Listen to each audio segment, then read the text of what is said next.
Hello everyone, स्वागत है आपका लक्ष्य एकेडमी हिमाचल के लाइव ऑनलाइन प्लेटफॉर्म पे। तो आज की क्लास शुरू करते हैं। आज की क्लास बहुत ही इंपॉर्टेंट है, जो कि आपके आने वाले एग्जाम के लिए इंपॉर्टेंट क्वेश्चन रहेंगे। जैसे कि इंडियन पॉलिटी के क्वेश्चन आंसर हम यहाँ पे डिस्कस करेंगे, जो कि आपके जैसे पीएचपी टेट आर्ट्स है, मेडिकल है, नॉन मेडिकल है, जेबीटी, एलटी, पीजीटी कमीशन या ऑल कॉम्पिटिटिव एग्जाम्स के लिए बहुत ही इंपॉर्टेंट रहेंगे। तो चलिए क्लास शुरू करते हैं क्वेश्चन नंबर फर्स्ट से।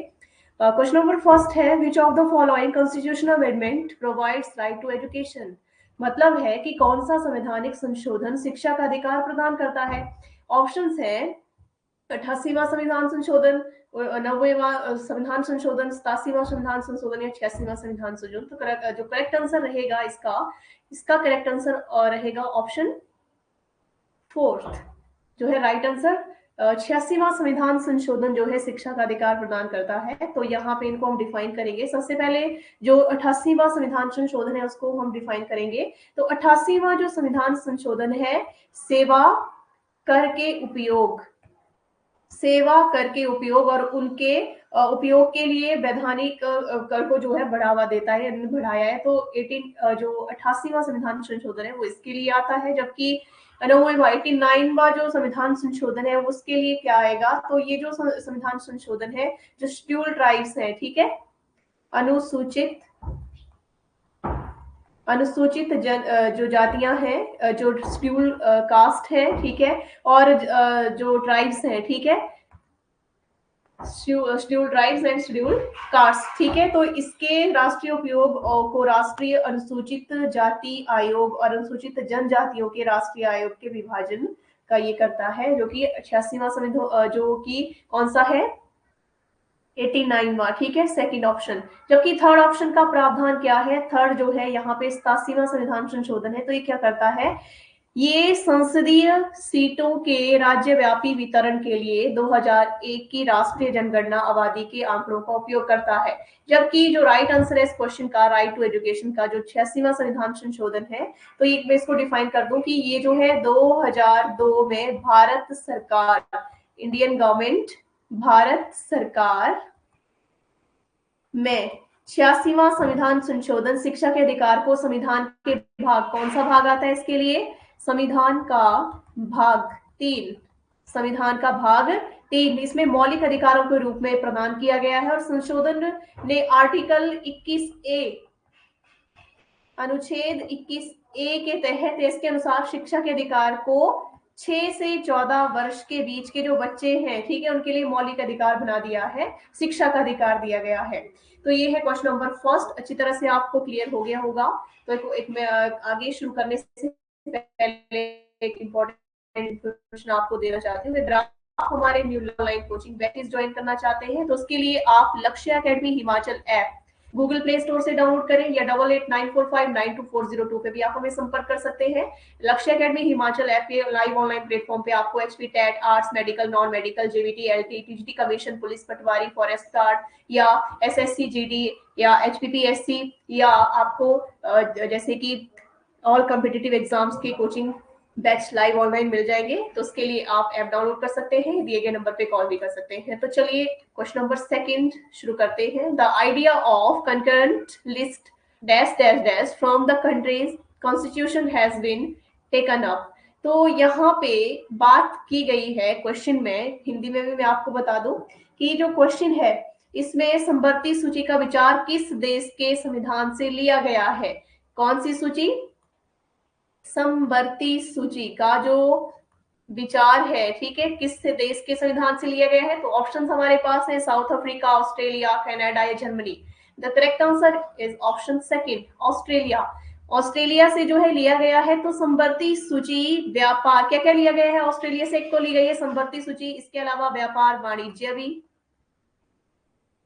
व्यापार वाणिज्य, इसकी स्वतंत्रता भी ली गई है, व्यापार वाणिज्य की स्वतंत्रता, ठीक है। इसके अलावा और भी क्या लिया गया है, संसद के दोनों सदनों, कौन कौन से, लोकसभा और राज्यसभा, हाउस ऑफ पीपल और स्टेट काउंसिल, ठीक है, दोनों सदनों की संयुक्त बैठक भी कहां से लिए गए हैं, ये प्रावधान, ये जो सोर्सेज लिए गए हैं ऑस्ट्रेलिया के संविधान से शामिल किए गए हैं, जबकि यहाँ पे और देशों के नाम भी है। तो साउथ अफ्रीका से क्या लिया गया है ये भी क्लियर कर लेते हैं। दक्षिण अफ्रीका से भारतीय संविधान में जो अमेंडमेंट किए जाते हैं, संशोधन किए जाते हैं, ठीक है, भारतीय संविधान संशोधन और की प्रक्रिया जो है ली गई है कहां से, साउथ अफ्रीका से। इसके अलावा राज्यसभा के सदस्यों का चुनाव भी साउथ अफ्रीका से ही लिया गया है। इसके अलावा कनाडा की हम बात करें तो कनाडा के संविधान से क्या शामिल किया गया है, कनाडा के संविधान से लिया गया है एक मजबूत केंद्र, स्ट्रॉन्ग सेंटर, ठीक है, एक मजबूत केंद्र, एक मजबूत केंद्र के साथ संघ और केंद्र में अवशिष्ट शक्तियों का बंटवारा, यानी अवशिष्ट शक्तियां जो इसका वर्गीकरण किया गया है, और केंद्र द्वारा राज्य के राज्यपालों की नियुक्ति, सर्वोच्च न्यायालय का सलाहकार, क्षेत्राधिकार इत्यादि जो है कहां से लिए गए हैं, कनाडा के संविधान से लिए गए हैं। जबकि जर्मनी की हम बात करें, जर्मनी के संविधान से क्या लिया गया है, आपातकाल के दौरान मौलिक अधिकारों का निलंबन जो है वो कहां से लिया गया है, जर्मनी के संविधान से लिया गया है। तो इस तरह से हमारे संविधान में जो सोर्सेज लिए गए हैं मैक्सिमम देशों से, अलग अलग देशों से लिए गए हैं, जो कि 4 मैंने यहाँ पे आपको क्लियर कर दिए। तो यहाँ से अभी आपके क्वेश्चन क्लियर हो जाते हैं, 2 से 3 क्वेश्चन आपके एक एक क्वेश्चन से बन जाते हैं। तो अच्छी तरह से आप क्लास में बने रहे। तो नेक्स्ट क्वेश्चन शुरू करते हैं, question number 3। In which year did the Panchayati Raj system start in India from Nagaur, Rajasthan. तो ये जो क्वेश्चन है यहाँ पे इसका मतलब है कि पंचायती राज व्यवस्था का जो आरंभ था, इसकी शुरुआत थी भारत में राजस्थान के नागौर जिले से किस वर्ष में हुई थी। ऑप्शन है 1958, 1959, 1957 and 1960। The correct answer option second 1959 the correct answer रहेगा, इसका राइट आंसर, ठीक है। तो स्वतंत्रता के बाद पंचायती राज की जो स्थापना थी उसका करने वाला सबसे पहला जो राज्य था वो था राजस्थान, नागौर में इसकी स्थापना हुई थी, ठीक है। तो इस योजना का उद्घाटन तत्कालीन किसने किया था, इस योजना का उद्घाटन जो किया था तत्कालीन प्रधानमंत्री कौन, पंडित जवाहरलाल नेहरू ने किया था। कब, 2 अक्टूबर 1959 को, ठीक है, राजस्थान के नागौर में किया था। फिर हम बात कर सकते हैं इसकी 1992 का संविधान संशोधन, जो 73वां संविधान संशोधन है, 73वां जो 23rd कॉन्स्टिट्यूशनल अमेंडमेंट जो है, ठीक है, इसके अधिनियम के द्वारा पंचायती राज संस्थाओं को संवैधानिक दर्जा प्रदान किया गया। तो यहाँ पे इसकी जो है, जैसे कि पंचायती राज की स्थापना हुई तो इसके 3 स्तर है, ठीक है, कौन कौन से, जैसे कि यहाँ पे हम बात कर सकते हैं इसके 3 लेवल्स हैं, ठीक है, कौन कौन सी। फर्स्ट आ जाती है ग्राम पंचायत, कौन सी आ जाती है, ग्राम पंचायत, विलेज लेवल पे, गांव स्तर पर, विलेज लेवल पर, ठीक है। सेकंड यहाँ पे आ जाती है, सेकंड आ जाएगी पंचायत समिति,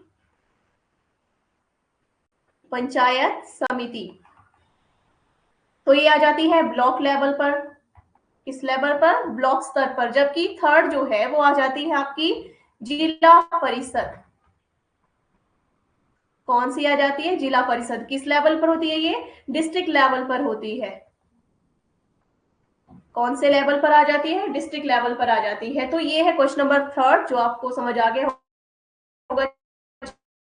तरह से आंसर 959 रहेगा। तो क्वेश्चन नंबर 4 शुरू करने से पहले मैं एक बार फिर से आपको बताना चाहती हूँ कि अगर आप हमारे new live online coaching batches join करना चाहते हैं तो उसके लिए आप Lakshya academy Himachal app Google Play Store से डाउनलोड करें, या 8894592402 पे भी आप हमें संपर्क कर सकते हैं। लक्ष्य एकेडमी हिमाचल में आपको जो है daily live online coaching classes मिलेगी, daily recorded classes, weekly PDF notes, mock test, topic wise test, doubt session, test series, free test, study material, daily current affair, magazines available रहेंगी। तो उसके लिए आप Lakshya academy Himachal app Google Play Store से download करके हमें इस नंबर पे कॉल या व्हाट्सएप कर सकते हैं। क्वेश्चन नंबर 4 से शुरू करते हैं।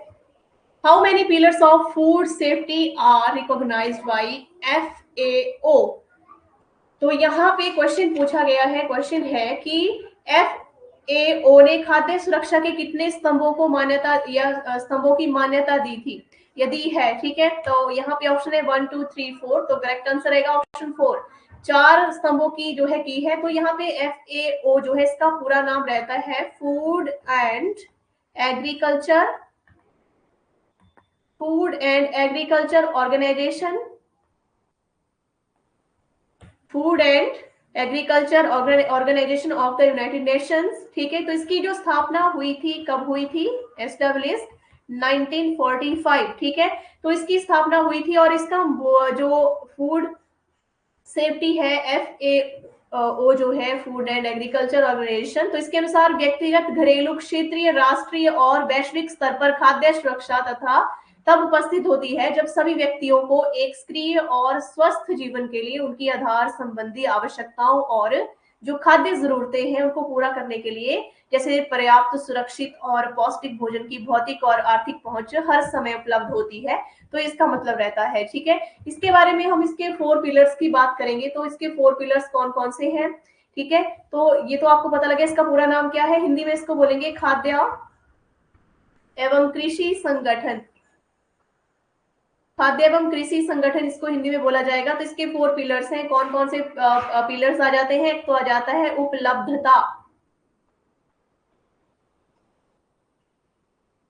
उपलब्धता, ठीक है। सेकंड आ जाता है पहुंच, तीसरा उपयोग और चौथा आ जाता है स्थिरता, ठीक है। तो इसको 4 पिलर्स की तरह आप ले सकते हैं या 4 पिलर्स बोल सकते हैं। कैसे, इसको आप सिंपली जो है, जैसे इसको फूड सेफ्टी की तरह हम 4 पिलर्स बना सकते हैं, ठीक है। फूड सेफ्टी, फूड सेफ्टी, तो फर्स्ट पिलर आ गया आपका कौन सा, फर्स्ट पिलर का नाम आ जाएगा यहाँ पे, फर्स्ट पिलर अवेलेबिलिटी,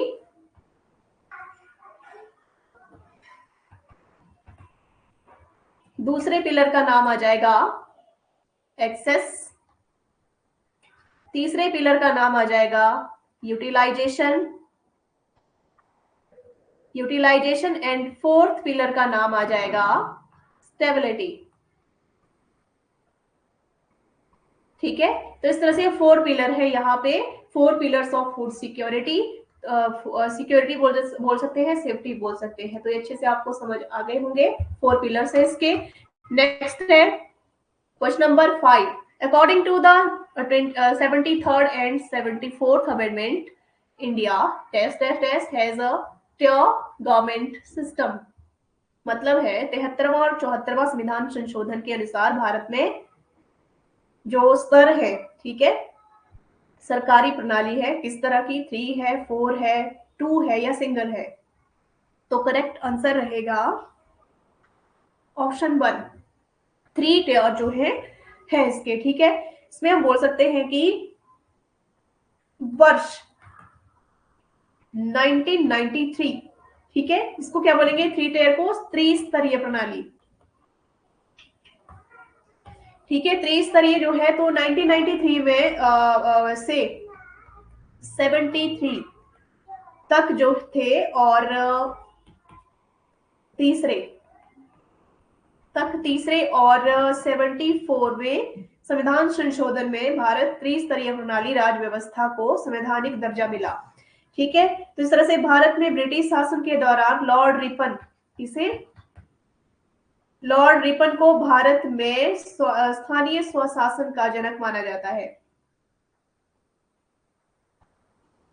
किसका, स्थानीय स्वशासन का जनक किसे माना जाता है, ब्रिटिश शासन के दौरान लॉर्ड रिपन को ही स्थानीय स्वशासन का जनक माना जाता है। तो इस तरह से क्वेश्चंस आपको क्लियर हो गए होंगे, ठीक है, जो कि आपके आने वाले एग्जाम्स बहुत ही इम्पोर्टेंट क्वेश्चन है। यहाँ पे सारे जो क्वेश्चन हैं क्लियर किए गए हैं, ठीक है, इनके बारे में बताया गया है। तो यहाँ पे एक बार फिर से मैं आपको बता दूं कि अगर आप हमारे new live online coaching batches join करना चाहते हैं तो उसके लिए लक्ष्य academy Himachal app Google Play Store से डाउनलोड करें और 8894592402 पे भी आप हमें संपर्क कर सकते हैं।